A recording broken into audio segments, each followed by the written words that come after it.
IA par jour, lettre 14. Par une IA par jour. Vous venez d'arriver sur le 14e numéro de la lettre d'info d'unéaparjour.fr et nous sommes plus de 1300 à nous y retrouver. Je suis Bertrand Formet et je partage chaque jour une application d'IA générative que j'ai pu tester et chaque samedi cette lettre avec vous. Il est temps de retrouver les publications de la semaine sur le site, le focus et les lectures partagées. Dans les applications de la semaine, de la génération d'images et de vidéos, de l'aide à la rédaction de textes de recherche, des infographies, du développement d'applications et de l'automatisation de tâches complexes. SAM 3D pour transformer une image 2D en modèle 3D, objet ou personne.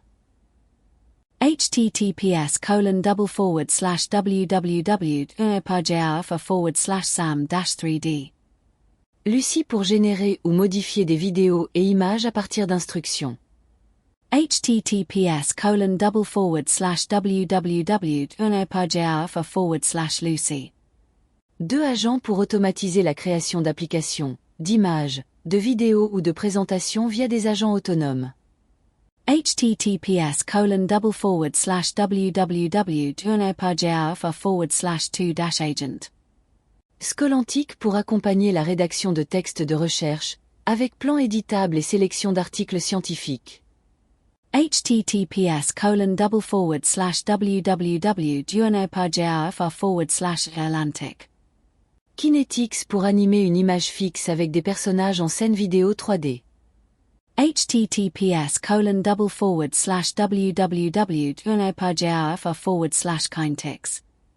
Antigravity pour générer du code, des applications et des sites web, avec tests et documentation intégrés. https://www.parjr/Antigravity.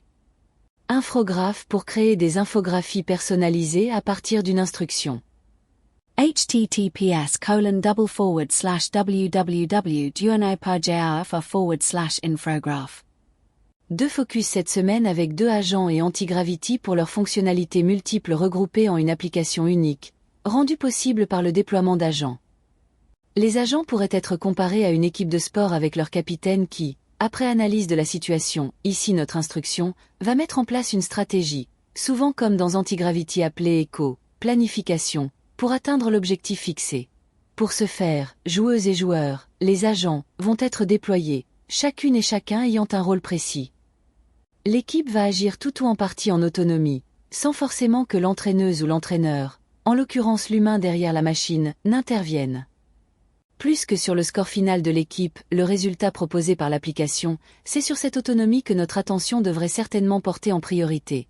Le résultat peut être d'une grande qualité et ce dès la première itération. Mais en a-t-on compris la génération et continuons-nous à chercher à la comprendre?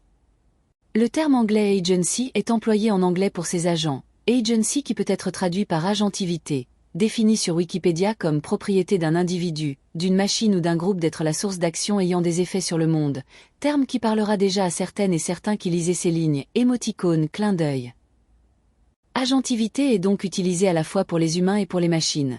Je pense que face à ces applications de plus en plus complexes et performantes, il nous appartient d'être vigilants pour, individuellement et collectivement, garder et exprimer pleinement notre agentivité sans laisser celle de la machine prendre toute la place.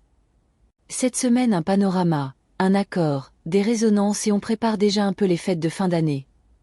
Le rapport Panorama des IA génératives de SimilarWeb, en anglais, repéré via ce post de Frédéric Cavazza. Perplexity sera intégré à Snapchat début 2026 à lire sur le blog du modérateur. L'épisode d'affaires sensibles le c.l.o.do. Ou la révolte contre l'informatisation de la société dans lequel j'ai trouvé beaucoup de résonance sur des questionnements actuels. Ces jouets IA qui ne devraient pas se retrouver sous le sapin. Un post de Julien Guillot-Sestier qui cite 2 rapports d'organisations américaines, Fair Play for Kids et US Peer Education Fund.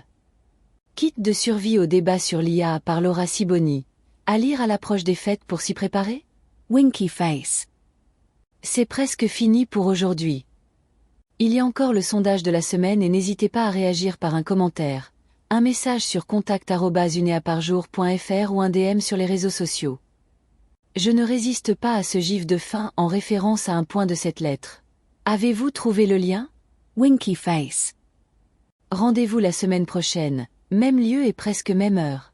Parce qu'une IA par jour, c'est un article chaque jour sur uneaparjour.fr et une lettre par semaine directement dans votre boîte. À samedi prochain.